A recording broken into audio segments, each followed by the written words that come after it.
नमस्कार विद्यार्थी मित्रांनो, स्वागत आहे तुमचं माझ्या यूट्यूब चॅनलवरती. आज आपण इयत्ता 6वी विषय विज्ञान धडा 4 सजीवांतील विविधता या धड्यावर आपण चर्चा करणार आहोत. धडा समजून घेणार आहोत. तर पाहूया सजीवांतील विविधता. चला काय काय सांगितलं पाहूया. याच्या समोर एक जंगलाचं चित्र दिलं आहे. हा फोटो कोणत्या जंगलाचा नाही, हे सगळे मिळून एकच झाड आहे. हा आहे कोलकाता येथील वनस्पती उद्यानातील 250 वर्ष वयाचा वटवृक्ष. जमिनीपर्यंत पोहोचलेल्या 3500 पेक्षा अधिक जाडजूड पारंब्याच्या आधारे हा उभा आहे. कोलकाता येथील उद्यानातील अतिविशाल वृक्ष पाहण्यासाठी परदेशी प्रवासी येत असतात. 1925 साली या वृक्षाचा मोठा बुंदा काढून टाकावा लागला. यानंतरही या वृक्षाची वाढ सुरूच आहे. जगातील सर्वात विशाल वृक्ष आंध्र प्रदेशात आहे. त्याच्या सावलीत एका वेळी 10,000 लोक बसू शकतात. केवढा मोठा हा पसारा. आता आपल्याला हा चित्र दिलेला आहे, हा फोटो दिलेला आहे, आपल्या जंगलाचा नाही. याच्यामध्ये हा एकच झाड आहे. कोलकाता येथील वनस्पती उद्यानातील 250 याचं वय आहे. 250 वयाचा एक वटवृक्ष आहे. त्या जमिनीपर्यंत पोहोचल्या 3500 पेक्षा अधिक जाडजूड पारंब्या, म्हणजे वाढाचं झाड काय करतं, जमिनीमध्ये जातं, त्यापासून नवीन मूळ तयार होतं. तसंच हा वटवृक्ष आहे. याच्यामध्ये कोलकातातील उद्यानातील अतिविशाल वृक्ष हे पाहण्यासाठी परदेशी प्रवासी येत असतात. आता सगळ्यात मोठा वटवृक्ष आंध्र प्रदेशामध्ये आहे. त्याच्या सावलीखाली सुमारे 10,000 माणसं बसू शकतात, राहू शकतात. केवढा मोठा हा पसारा. तर आता पुढे पाहूया. फोटोतील रस्त्याच्या बाजूची झुडपे वृक्षाएवढी मोठी वाढू शकतील का? तुळस, गुलाब, करवंद यांची झुडपे कडुलिंबाच्या किंवा चिंचेच्या झाडे होतात का? खूप उंच वाढणारे अनेक वृक्ष आपण पाहिले आहेत. आता फोटोतील रस्त्याची झुडपे एवढी वाढू शकतील का? तर नाही वाढू शकणार. तुळस, गुलाब, करवंद, झुडपे कडुलिंबाच्या किंवा चिंचेच्या झाडे होतात का? तर तेवढे नाही होत. ते छोटे रोपटे राहतात. खूप उंच वाढणारे अनेक वृक्ष आपण पाहिले आहेत. आपण खूप उंच वाढणारे वृक्ष पाहिलेले आहेत. गुलाब, कण्हेर, जास्वंद, मेंदी अशा अनेक वनस्पतींची उंची 5 ते 6 फुटांपर्यंत वाढते. त्यांना आपण झुडपे म्हणतो. काही जातींचे गवत माणसांच्या उंचीपेक्षा अधिक वाढते, तर काही जातींचे गवत अगदी जमिनीलगत पावसाळ्यात ओल्या भिंतीवर वाढणारी मखमलीसारखी वनस्पती पहा. तिला फांद्या नसतात, मुळे नसतात किंवा फुले नसतात. फुले तर अजिबात नसतात. ओल्या फरशीवर वाढणारे शेवाळे लहान असतात. आसपासच्या वनस्पतींकडे पहा. विशाल वृक्ष, नारळासारखे ताड, अनेक प्रकारची झुडपे, गवत अशा विविधता तुमच्या लक्षात येईल. तुमच्या डोळ्यांनी दिसत नाही, सूक्ष्मदर्शक यंत्राने दिसू शकतील अशाही काही वनस्पती असतात. आता आपल्याला इथं झाडांचे वर्णन दिलं तर आपण बघितलं तर काही गवत माणसाच्या उंचीपेक्षा जास्त असतं, तर काही जमिनीलगतच पावसाळ्यात भिंतीवर पसरणारी मखमली असे तर तिला फांद्या नसतात, मुळे नसतात, फुले तर अजिबात नसतात. ओळ्या फरशीवर वाढणारे शेवाळे यापेक्षाही लहान असतात. तर आसपासच्या वनस्पतींकडे पहा. आपण आजूबाजूला पाहिलं आपल्या तर विशाल वृक्ष दिसतील, आपल्याला नारळासारखे ताड दिसतील, अनेक प्रकारची झुडपे दिसतील, गवत दिसेल. तर आपल्याला लक्षात येईल की नुसत्या डोळ्यांनी दिसत नाही, असे सूक्ष्मदर्शक म्हणजे मायक्रोस्कोप वापरूनही काय वनस्पती असतात, अशा वनस्पती दिसू शकतात आपल्याला. आता हे आहे आंब्याचा वृक्ष, मेंदीचे झुडूप, कोथिंबिरीचे रोपटे. या तिघांमध्ये काय काय फरक आहे बघा. तुमच्या परिसरातील खालील प्रकारच्या कोणकोणत्या वनस्पती आहेत यांची यादी करा. आता यातील तुमच्या परिसरात कोणकोणत्या वनस्पती आहेत याची आपल्याला यादी तयार करायची आहे. मजबूत बुंदा आणि फांद्या असलेले, ज्यांच्या फांद्यावर माणसे चढू शकतात असे वृक्ष. जमिनीपासून फांद्या येतात, फार जाड मजबूत नसतात अशी झुडपे. फांद्या नाहीत पण खोड उंच वाढते अशा शेंड्याजवळ पाणी असणारे वनस्पती. खोड एवढे कमकुवत की वनस्पती ताट उभी राहू शकत नाही. शेजारचे झाड, खांब यांच्या आधाराभोवती हिरवे खोड गुंडाळले जाते अशा वनस्पती. आता याच्यामध्ये आपल्याला अशा वनस्पती शोधायच्या आहेत. त्यांचा मजबूत बांधा आहे, फांद्या आहेत, त्याच्यावर आपण माणसं सहज चढू शकतो, म्हणजे माणसाचं वजन त्या घेऊ शकतात. नंतर अशा शोधायच्या जमिनीपासून फांद्या येतात पण त्या फार जाड व मजबूत नसतात.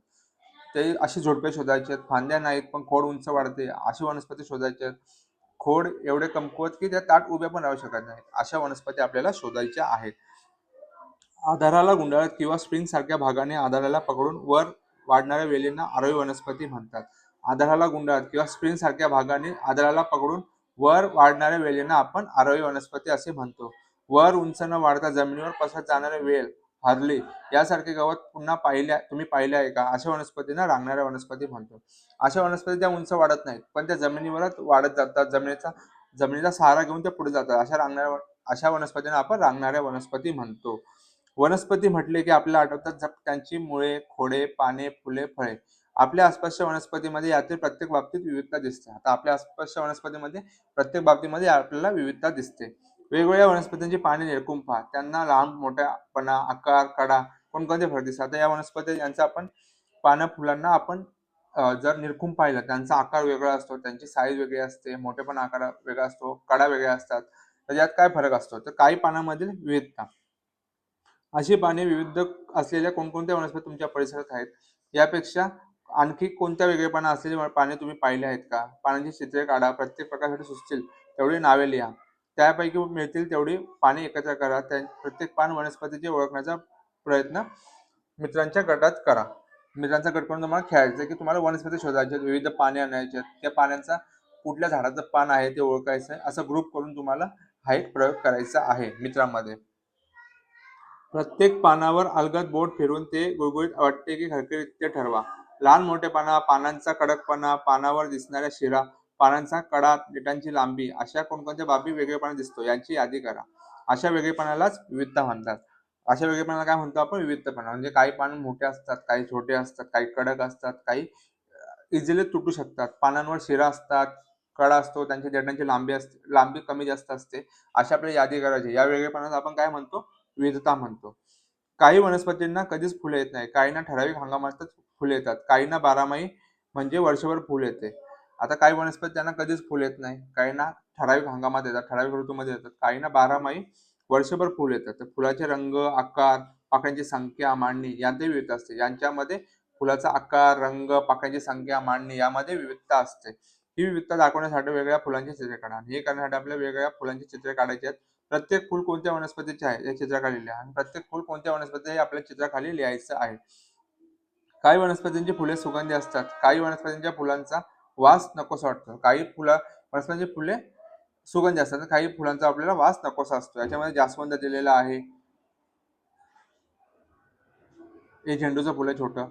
हे काही फुलांची विविधता अशा आपल्याला फुलं दिलेली आहेत. निरीक्षण करा. तुळस, आंबा, ऊस वनस्पतींना फुलं येतात का? तुम्हाला काय वाटते? निरीक्षण करा व माहिती मिळवा.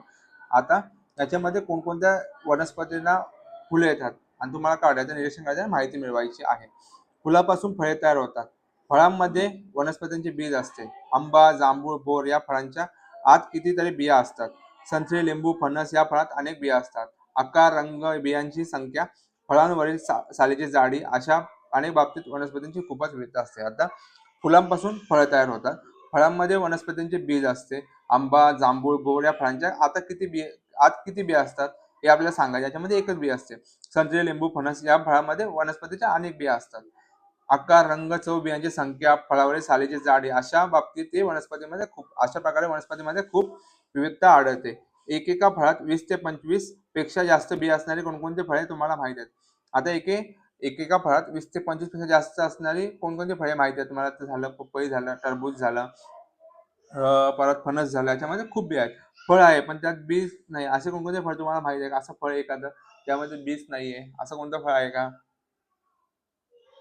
तर तुम्ही एक गुगल सर्च करा. आता माहित आहे का तुम्हाला? काश्मीरमध्ये गुलाबाच्या अनेक जातींची झाडे दिसतात. त्यापैकी काही लहान झुडपे असतात, तर काही वेलींप्रमाणे कुंपणावर भिंतीवर पसरलेल्या असतात. तेथील काही जातींच्या गुलाबाच्या झाडावर जी गुलाब बीजे येतात. आता गुलाब बीज येतात म्हणजे गुलाबाचे काय बोलतात बिया येतात काश्मीरमध्ये. आता पुढे पाहूया.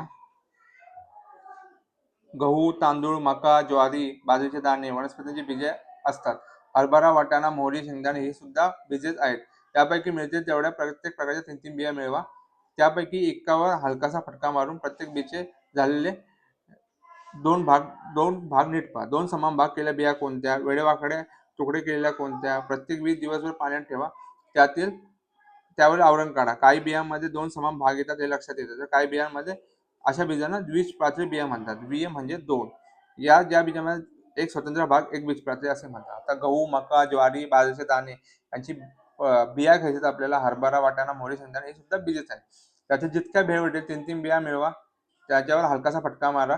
त्याच्यामध्ये 2 समान भाग झाले असेल. त्या 2 समान भाग होणाऱ्या बिया कोणत्या? वेडेवाकडे तुटणाऱ्या बिया कोणत्या? हे आपल्याला बघायचं आहे. नंतर प्रत्येक बीज दिवसभर पाण्यात ठेवायचं आपल्याला आणि त्यावर आवरण काढल्यावर कोणत्या बियामध्ये आपल्याला 2 भाग समान पडतात? ज्या बियामध्ये 2 समान भाग पडतात त्यांना द्विबीजपत्री म्हणतात. काय म्हणतात? 2 समान भाग त्यांना द्विबीजपत्री म्हणतात. काय म्हणतात? द्विबीजपत्री. आणि याच्यामध्ये एकच स्वतंत्र भाग तयार होतो त्याला म्हणतात एकबीजपत्री. काय म्हणतात? एकबीजपत्री. अशा प्रकारे आपण हा पहिला पार्टमध्ये मी कन्क्लूड करतोय, कारण की धडा खूप मोठा आहे. आपल्याला प्रत्येक एक व्हिडिओमध्ये आपला धडा समजून घ्यायचा आहे. सजीवांची विविधता इयत्ता 6वी विज्ञान. तर तुम्हाला व्हिडिओ आवडला आपल्या चॅनलला सबस्क्राईब करा, व्हिडिओला लाईक करा आणि जास्तीत जास्त मुलांपर्यंत आपली व्हिडिओ पोचवा. धन्यवाद.